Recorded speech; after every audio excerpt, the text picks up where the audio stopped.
Hello again, everyone, and welcome to the Orange Power Podcast, and welcome to the show, Kelby Jones, one of the assistant coaches for the Cowgirl basketball team. Kelby, I love this. We have no canvas. I have no notes. We could go anywhere with the show right now. Let's just freestyle it. We are going to absolutely freestyle it, and let's start with your title and your job duties. What are some of the main things that you do on a daily basis? I think first and foremost as the recruiting coordinators, just keeping up with our prospects and, where they're playing that night, what coaches need to be out on the road, who JC needs to follow up with and have conversations with. So that's the number one. Players win the games, right? So we got to continue to get good players. And then defensively, that's kind of where Coach JC's assignment is, to just watching a lot of defensive film and showing film to our kids on how we can be better. Interesting. And starting there, and we'll get back to the recruiting side of it, Coach has made it very clear the identity of this team is on the offensive side, right? But that does not mean that there's an absence of consideration for the defensive side. In fact, I think you can make a pretty strong case that the offense identity begins on the defensive end, and there's been some games won on that end of the floor this year. Yeah, and I think it kind of fluctuates by game and who we're playing, so there's some teams where we know it's going to be really hard to score against. So defensively, we've got to change who we are, as far as we've got to create turnovers so we can get some easy looks, and then that gets our confidence going. But yeah, I think defensively, we've made a big time jump just when you have players like Tina Magasa, Alexia Smith, and then Micah Gray. I mean, it really helps you, especially to have Tenen in the middle of the floor. I think she's one of the best rim protectors in the country. Well, and let's go back out to the guard spot with Lex. I mean, Lex, the other night against Arizona State ended up, I think, with 10 points, was 5 of 5 to start the game shooting. But she really has been your go-to defender, right? She's that kid that's going to get down, just get after that opponent. If you need her to score, she can. But she knows her role primarily is going to be on the defensive end. Yeah, I think it's really cool, too, because when Lex came on her official visit, all we talked about for her was the hardest person she had to guard when she was in the ACC. And so you're talking about somebody that's guarded Georgia Amore, that's guarded Haley Van Lith when she was at Louisville, guarded Haley Van Lith when she was at LSU. So Lex has been tasked with some big assignments, and she takes pride on that side of the ball. And it's really special just to have somebody that, they don't need a whole lot of shots to feel like they're impacting the game. She knows that she's impacting winning. Well, and I think Micah Gray's a lot the same way, right? I mean, Micah is definitely an outstanding shooter, set the record for most made threes in a single ball game, all of those things. But if her role is to play defense, same thing with Staley. And it's not even just the defense, but, okay, you need me to pass tonight? Gotcha. You need me to rebound tonight more than score? The roles have been defined or coming into more definition, and these kids seem to truly embrace whatever that role is for them. Yeah, and I think that's just a credit to the roster that Coach JC put together. We got some kids that are kind of like chameleons, especially Micah. One night she can score 30, the next night she's going to hold their best scorer to 10 points. I mean, same thing goes with Staley. There's times where we need her to just be really good on the defensive glass and clean up some rebounding, and then there's nights where, like the last 5 games where she's had to score 30 points. Yeah. So she's been special. This team has been special. So let's flip it over and let's go back to the initial thing you talked about, which was recruiting. When you look at this roster versus even last year, or you compare this roster versus others, and I know you don't want to get into comparison to other teams, what is different for this team this year is, in my opinion, just my outside opinion looking in, is character. Talent. We had talented kids last year. We had talented kids 2 years ago. 2 years ago, we had a very high level of high character kids. Last year, not saying they weren't high character kids, but the mesh was not right. This year, there seemed to be more intentionality to going back to what we did the first year. High level kids, high character kids, very good team chemistry kids. That, to me, seems to be truly what the difference is. Oh, it 100% is. I mean, you can just look at this group, and they enjoy being around each other, which is always step number one. But step number 2 is you can coach them. And it doesn't matter if it's wins and losses to us. They're not the same in the way that we look at it. Yeah. But our kids show up every day with the same attitude, whether it's a win or a loss. I mean, we just got, after we lost to Houston, the team had their own meeting. They're like, we're not talking about the top 25 ever again. So we get ranked again this week. Do you think there were any talks about it? And absolutely not. And we've got great leadership. We've got kids that are growing into roles. But, yeah, the team chemistry is just – it's amazing. I mean, when you have, players on your bench that are not getting a lot of minutes, but they can find ways to still impact the game. I think that's pretty special, and it's a separator, especially at the top of our league. You can kind of sometimes see these more talented teams, but the dysfunction comes out at points, and that's where we feel like we're really strong. So let's talk about recruiting then more specifically. It's always mattered, right? You know, we talked to the school counselor, we talked to the mom and dad, the kids and the parents and the teachers. But today, and this has changed drastically. I mean, you haven't been coaching for 40 years, right? I mean, the time that you've been here, this pendulum has swung so fast. Now it may be even more important because of what we just said. Portal.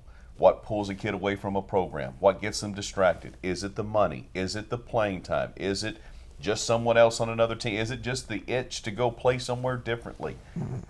What you guys do now to figure out what makes a kid tick may be as important as it's ever been in the history of the game. Oh, there's no doubt. I mean, we did a lot of character evaluation this year in the portal. I mean, I can just think of different examples like Stacy Jones. We called her head coach who retired at Mercer, and she said, "It's my favorite kid I've ever coached." Wow. And so just picking up on little things like that. But you're also going to find out things of like, this is how you can't coach this player. Mm-hmm. And just where we need to be special and the specialization of each kid. But yeah, no, the character matters. And then just finding out who fits our system too, how we want to play. So last year we couldn't be as fast as we would have preferred. Well, this year you add in Tina Magassa, you get a healthy praise. You add in Stacy Jones, who all can run to the rim and open up our transition offense. You get people like Micah Gray, who can do it on both ends. And, you know, we didn't always have that last year at that position. So yeah, just, you know, the whole portal assessment, high school recruiting is different too, because, you know, you can have some kids that are ranked highly, but they don't really fit us. And some of that stuff turns political, but, you know, we're interested in winning. Well, and that's the other thing is I think, you know, there's a time when, and you still might to some degree, right? You might take a chance on what we would call a high-risk kid, right? Maybe they're a flight risk, maybe they're maybe they're not quite as coachable, but you're not going to have 3 or 4 of those on your team. Absolutely not. You might have the one project, but you got to know what everybody else is doing. Real quickly, before we wrap up, talk about recruiting from a standpoint of what it looks like today. You know, in the old days, you got the kids on campus, and you kind of wine and dined mom and dad a little bit, showed them around. Again, the questions are different, right? Mm-hmm. What's your NIL look like? What maybe the fan support? There's going to be different kinds of questions. What does a typical recruitment trip look like now for a kid? Is it do they still want to see the classes and the entire campus and we get in the golf cart and go, or are those days kind of gone too? You know, I think it's almost there's 2 different seasons in recruiting right now. There's the high school and then there's the portal season. I think where we've shifted back to the character evaluation is when we bring kids on campus and, you know, we talk about Oklahoma State first. And Coach JC's big on saying, I lead with love. So if you want to come here and you want to talk about a check first thing off the rip, that's probably not for us. Yeah. But for us, you know, high school, one of my favorite things to do is just walk campus. I mean, I take kids into the business building every time just because it's such a beautiful building. And then you go to library lawn and you see just all of the beautiful things that are offered there. And then, you know, Theta Pond, walking by there, and you tell the story about how the field goal post was in the pond. So that's kind of what the high school one is like, and just, you know, evaluating throughout the year. You know, we always tell players we're not recruiting you for who you are now, we're recruiting you for who we expect you to become. And the quicker you get in the boat, the quicker we can start coaching you a little bit. And then the portal, you know, the portal recruiting is just, it's really quick. You know, oftentimes you have about 2 weeks to get kids in and out and just show them. And I think with the portal where we shifted is just, if you want to play pro or if you want to go overseas and play, this is the place for you. Because you look at all the graduates that have come here, all the transfers, they've had great success. And so we show that success. Someone like Annagret Ossie, who came from Arizona, and just her improvement. And so at that stage in your career, it's about getting yourself ready for the next level. And we really sell that. Like, if you're about what you say, you want to play pro, this is the place for you, because we're going to develop you. We have a track record of it. We got all the graphics in the world to send you, all the videos. But if that's ultimately what it's about, then this is where you should be. Talk about the mix of high school versus a transfer who's got 2 to 3 years left versus that fifth-year kid who, again, they come in different, right? Mm-hmm. This is it. I've got no more left. This is my one chance. And the hunger is there. Now, Anna Gret came in with that kind of hunger, but I think Tenen and maybe Lex have a different kind of hunger. And then certainly when you look at Jaden, her hunger level as a freshman coming in. Talk about how you temper that mix and what's the good mix to really to set that roster with. Well, I think it starts with the conversations you have immediately off the bat. Our fifth years, they operate with urgency. And we always tell people Coach JC is a very urgent person. If you can match her urgency, you're going to have great success here. Fifth years, I think this is the best place in the country for fifth years to go, honestly. But then you balance it with a freshman like Jaden Wooten, who is extremely talented, but she's learning what it takes in on a day-to-day basis. And so you have someone like Alexia that gets to just mentor Jaden. And so she's telling Jaden, hey, this is how we do things. This is how we don't do things. And so also with high school kids, you've got to have those conversations that are very truthful of, you're a highly ranked kid, but you haven't played a Big 12 basketball game. You don't know what it takes. And so you've got to temper those expectations to some degree and just be honest in the process from the get-go because there's going to be growing pains. And if every day is good for you, then it's probably going to go bad at some point. So you just kind of got to let them know that there's going to be some bad days with the good ones. And you mentioned getting the boat and we can coach it quicker. Let's talk about the current boat. This thing, everybody's got an oar in their hand, and they're all paddling the same direction right now. Yeah. This has been an incredible year to this point, and as the winds mount, the expectations mount, the targets mount, but so does the hope and the goal within the program, right?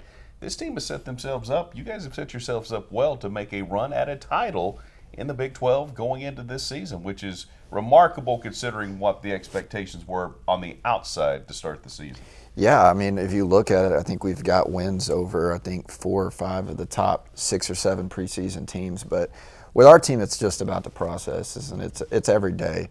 We just focus on one game at a time. But, I think we've got ourselves in a really good position. If we finish strong, we've got a lot of tiebreaker scenarios over the top half of the league. But you can't slip up, and you got to see every team as an opportunity. Because at the bottom of the league, at the top of the league, you're going to get everybody's best punch. And I think that's kind of what we're learning is, now you've got a target on your back, right?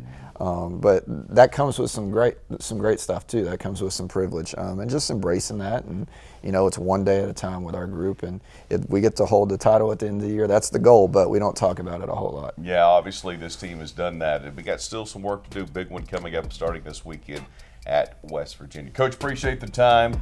Best of luck with the rest of the season, and certainly continue that great recruiting. Yes, sir. Appreciate it. All right. Folks. There you go. That's going to do it for us. For Coach Jones, I'm Casey Kendrick. We'll see you guys next time on the Orange Power Podcast.